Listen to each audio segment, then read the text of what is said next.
안녕하십니까. 저는 장로신학대학교에서 영성신학을 가르치는 유혜룡 교수입니다. 그리고 학교에서는 연구지원처장을 맡고 있습니다.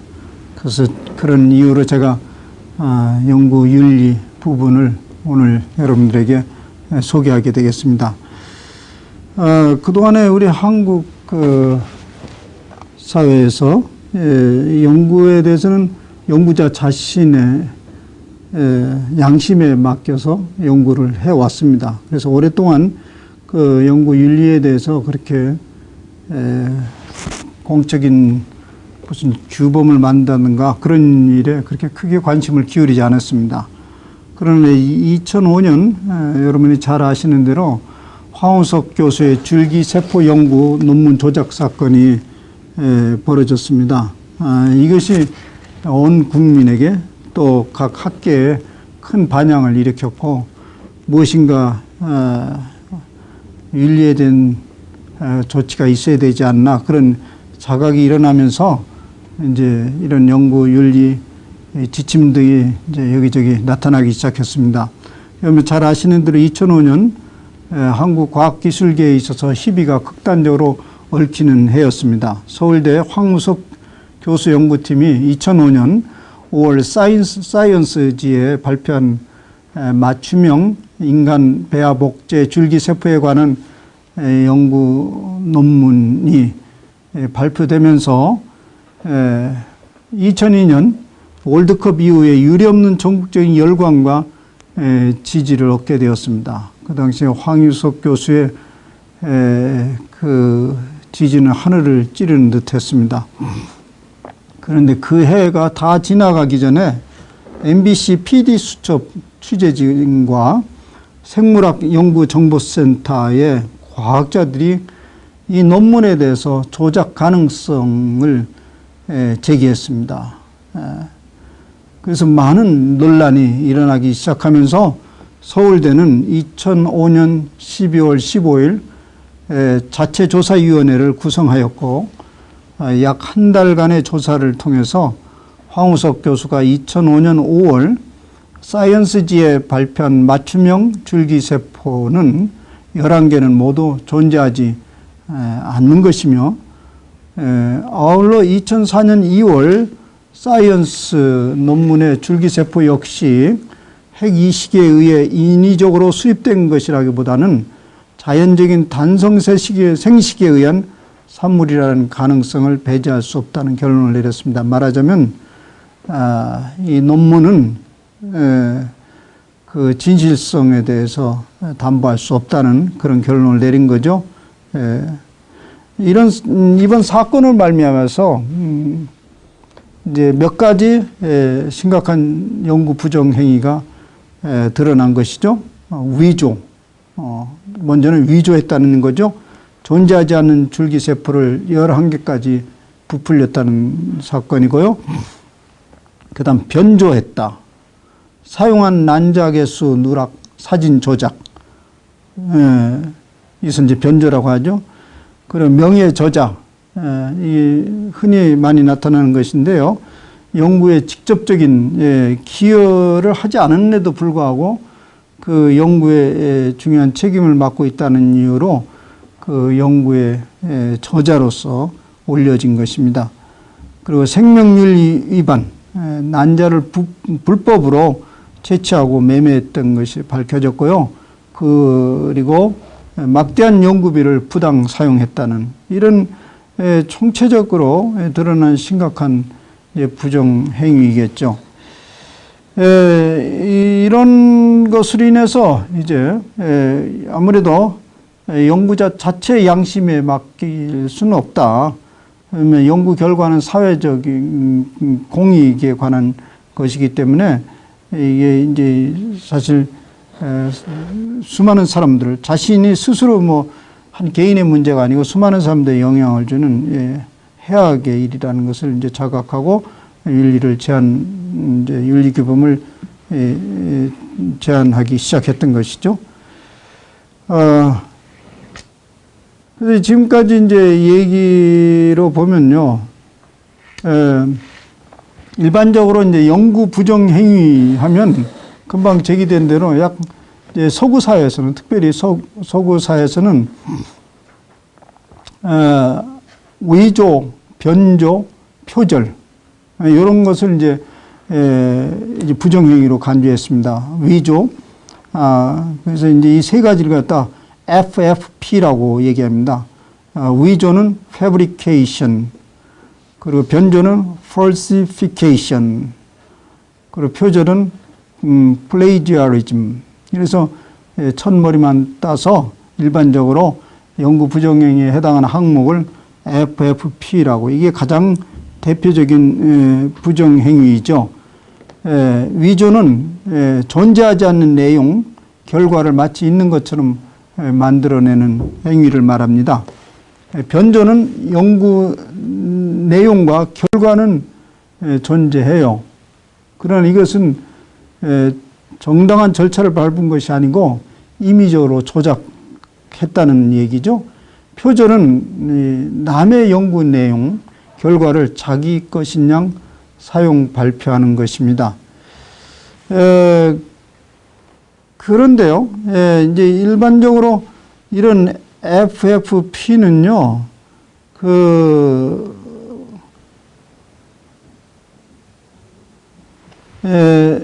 인문계의 연구와 관련이 그렇게 크게 있지 않습니다. 일반적으로 이제 지금까지 얘기한 것은 이런 FFP의 세 가지 항목에 관한 것은 주로 과학기술계에서 많이 나타난 것입니다. 그러니까 이런 것들은 인문학보다 부정행위 판정이 비교적 분명하기 때문에 그렇습니다. 뭐 이런 결과가 분명해야 되고 데이터가 분명해야 되고 과정이 분명하게 드러나기 때문에 위조, 변조, 표절이 분명하게 나타날 수 있는 거죠. 그런데 오늘 제가 다루고자 하는 것은 또 여러분들이 제 강의를 듣는 사람 뭐 대부분 아니 모두 다 이 기술계 또 과학 이런 거하고는 상관없이 이제 인문학 혹은 신학에 관련된 것이기 때문에 이 부분에서 이제 다른 일부를 저는 오늘 제기하려고 합니다. 무엇이 부정사건이냐? 그런 것에 있어서는 이제 위조 변조보다는 이제 표절, 중복 개제 뭐 이런 문제를 이제 주로 다루고자 합니다. 제가 이제 여러분들이 제 말에 지금 의존해야 되기 때문에 이 강의를 따라오는 것이 이제 좀 피곤하고 힘들 것입니다. 그래서 이제 PPT를 사용하고 있지 않는데, 이제부터 제가 강의하는 것은 우리 학교 장로신학대학교 연구지원처에서 발행하는 좋은 연구를 위한 안내 자료집이 있습니다. 이것을 이제 중심으로 제가 강의를 할 것입니다. 여러분들이 이 강의 자료집을 이제 쉽게 얻을 수 있을 것입니다. 이것을 아마 이제 대학원을 통해서 이것을 배포할 예정입니다. 그리고 이 장로신학대학교 연구지원처에서 만든 이 자료집은 또 우리 자체 학교 내에서 만들었다기보다는 한국학술단체 총연합회에서 제시한 연구윤리 지침서를 이제 바탕으로 하는 것입니다. 그래서 이제 이것을 중심으로 해서 여러분들에게 과연 무엇이 연구에 있어서 부정행위며 왜 이런 연구윤리 지침이 필요한 것인가, 왜 이것은 지켜야 하는지 이런 얘기들을 좀 해보겠습니다. 근데 이제 한국학술단체 총연합이라는 것은 이제 정부기관이 아니고 이건 이제 민간 단체입니다. 근데 이제 2005년 황우석 줄기세포 조작 의혹이 제기된 이래로, 그게 이제 조작이라는 판정이 난 이래로 과학기술부에서 연구윤리 확립을 위한 이제 훈령이 내려왔습니다.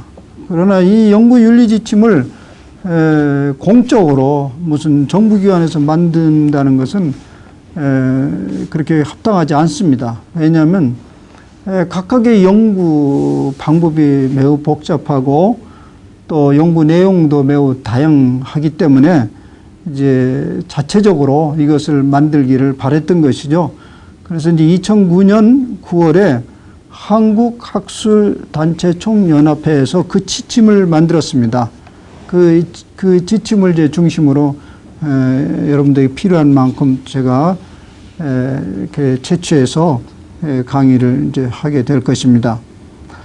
이제 연구 지침이 갖는 이게 이제 대단히 어렵습니다. 무엇이 정말 표절이고 중복계제고 계제이고 이게 이제 부정행위인지 다루기가 대단히 어렵지만은 그래도 공통된 기준은 마련할 수 있지 않겠는가. 그래서 이제 그 공통된 기준을 큰 범위에서 다루고 있습니다. 근데 이제 이런 이제 연구윤리 지침은 말 그대로 무슨 법은 아닙니다. 이것을 인지하고 인지해서 좋은 연구를 하도록 안내해주는 지침이라고 할 수 있습니다. 연구윤리 지침이 갖는 가장 중요한 기능은 연구윤리의 위반 여부를 판단하고 제재를 가하기 위한 기준이라기보다는 바람직한 연구 수행을 위해 필요한 사항을 올바르게 인지하고 이해하고 그리고 제대로 실천하도록 하는 데 있습니다. 그래서 이제 첫째는 연구윤리 지침의 이제 목적에 관해서 말씀드립니다. 이 지침은 학술 분야, 학술 연구 분야의 표절 및 중복 계제 등과 관련된 기준을 제시하여 연구윤리에 대한 사회적 의식을 제고하고 건전한 학문 발전에 이바지함을 이제 목적으로 합니다.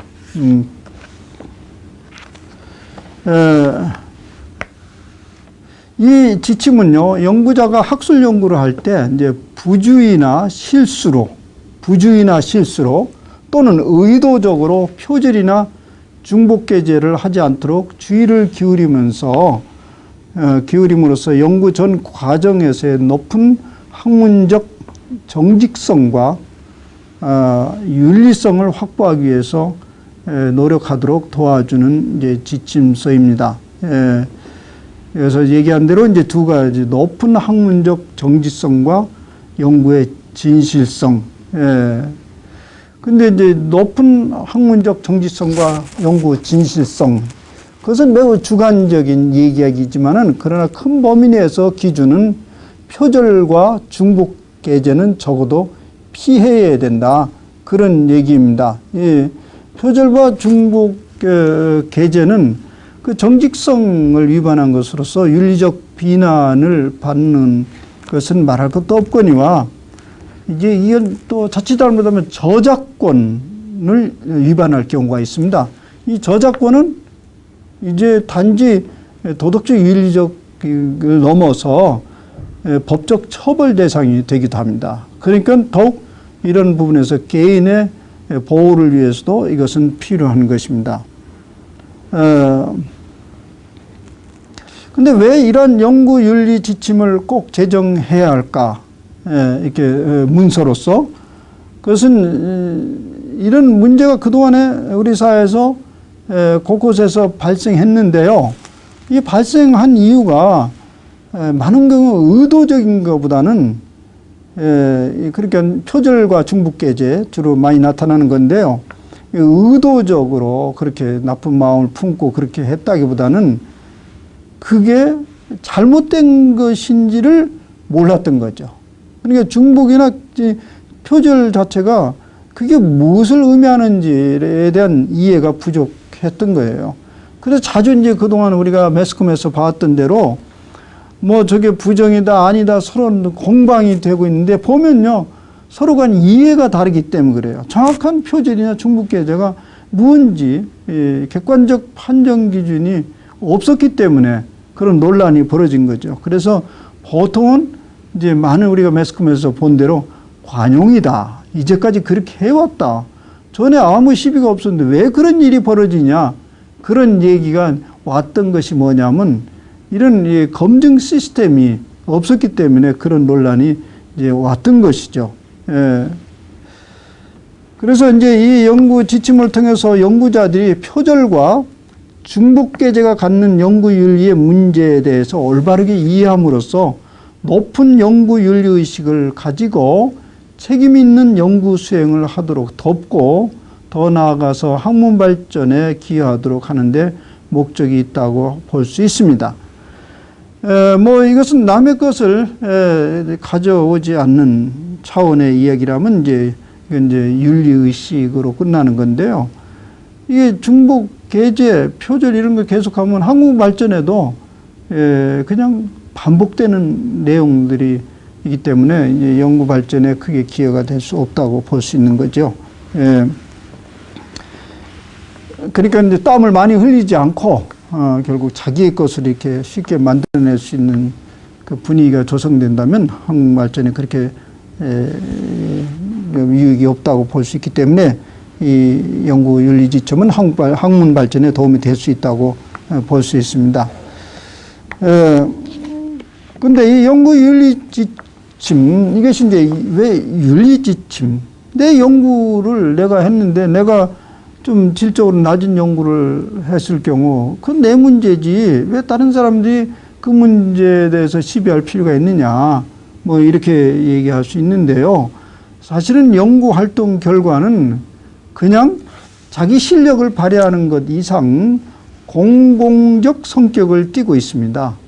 모든 사람들이 그 연구 결과를 신뢰하고 그걸 바탕으로 해서 또다시 연구가 되어지고 그것을 이제 각 분야에 실험하고 적용하게 되기 때문에 절대 이건 개인의 일이 아닙니다. 연구 결과는 공공의 성격을 띠고 있습니다. 그리고 이 인문사회학 같은 경우는요, 이게 새로운 이론이 나오면 그것이 뒤엎어지는 것이 아닙니다.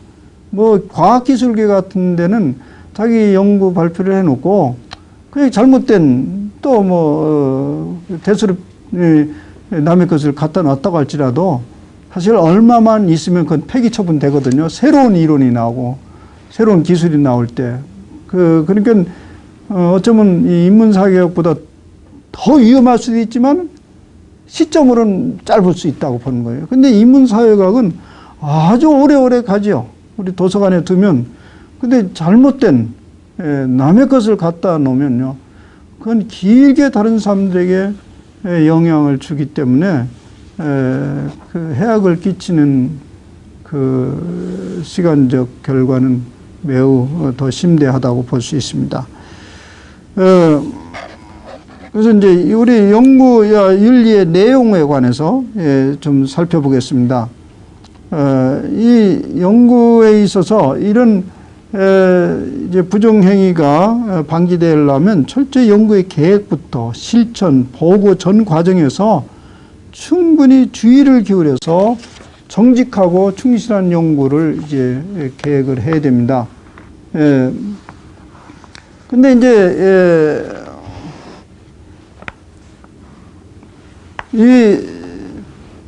기본적으로 이 부정행위에서 벗어나려면 뭐 전에 얘기한 대로 위조, 변조, 표절, 중복계직을 벗어나려면 이제 우선 이런 마음을 가져야 됩니다. 우리가 다른 사람의 연구에 대해서 존경하고 감사하는 마음을 가지지 않으면 그것을 이게 표시하기 어렵습니다. 그들이 그런 연구물을 내는데 얼마나 많은 땀과 수고를 기울였는가. 그래서 거기에 바탕을 두고 내가 지금 연구를 하고 있으니 그분들을 존중하고 이제 아끼는 마음만 가진다면 그 자기의 연구 결과물에 그 사람의 출처를 밝히지 않을 수 없죠. 그리고 이제 본인이 이런 생각을 가져야 됩니다. 저 연구 결과물을 낼 때 정말 내가 이 연구를 하는 데 있어서 자격을 갖춘 사람인가? 이 연구물에 대해서 이 연구물을 이제 발표하는 데 있어서 내가 자격을 갖춘 인물인가? 그거에 대해서 깊이 생각해야 됩니다. 그리고 또 하나는 이 연구에 대해서 사회적 책임을 내가 통감하고 있는가. 왜냐하면 이 연구는 방금 말씀드린 대로 공공성을 가지고 있기 때문에 그렇습니다.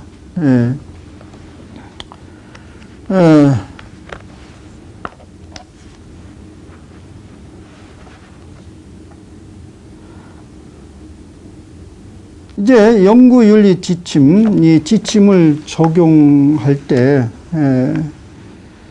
이 지침은 모든 학문 분야에서 발생하는 표절 및 중복 계제와 관련한 제반 연구윤리 문제에 일방적으로 통용될 수 있는 것입니다. 이미 말씀드린 대로 연구윤리의 분야 중 가장 보편적으로 넓게 해당되는 것이 표절 및 중복 계제를 둘러싼 논란입니다. 이 지침은 모든 학문 분야의 표절 및 중복 계제에 관한 논란을 공정하게 해결하기 위해 일반적으로 참고할 수 있는 그런 지침입니다. 우리가 이제 문화관광부에서 발표한 이제 영화 및 음악 분야의 표절 방지 가이드라인, 뭐 이런 것들이 있습니다. 그리고 이제 영화나 음악 등 예술 창작 활동에서의 표절은 저작권법상 저작 재산권과 저작 인격권을 침해하는 행위로 법적으로 규정되어 있습니다. 근데 이제 학술 분야에서는 이 표절을 저작권 침해 부분을 먼저 다루기보다는 연구윤리적 측면에서 그게 옳은 것이냐 옳지 않는 것이냐 이제 그런 부분만 이제 다루는 것입니다. 따라서 이 연구윤리 지침은 이미 말씀드린 대로 이 최종 판정을 어떤 법적 기관에서 하는 것보다는 자율적으로 정하는 것이 이제 옳은 것입니다. 표절 및 중복계제 여부를 판단하는 것이 그렇게 쉬운 일이 아니고 학문 분야의 성격이나 실제 문제가 되고 있는 사안이 어떠하냐에 따라서 매우 다양한 스펙트럼의 표절 및 중복계제 유형이 있을 수 있으므로 이를 일반적 기준 안에 모두 반영하기란 매우 어렵습니다. 그래서 이 연구 활동의 자유와 발전을 위해서는 이 학문의 전당인 대학이나 학회가 자율적으로 연구윤리를 정립하고 이것에 벗어난 것에 대해서 자율적으로 정화해 나가는 것이 바람직하다고 봅니다. 이제부터는 우리가 가장 보편적으로 부정행위에 연루될 수 있는 이제 그 표절에 관한 얘기를 이제 집중적으로 한번 살펴보려고 합니다. 그 표절이 도대체 무엇이냐? 표절은 이제 영어로 plagiarism인데요. plagiarism. plagiarism. 이것은 이제 라틴어의 plagiaros, plagiarus.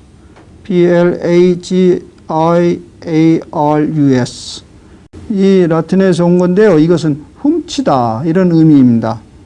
그러니까 영어의 plagiarism은 무엇인가 남의 것을 몰래 훔치는 것을 말합니다.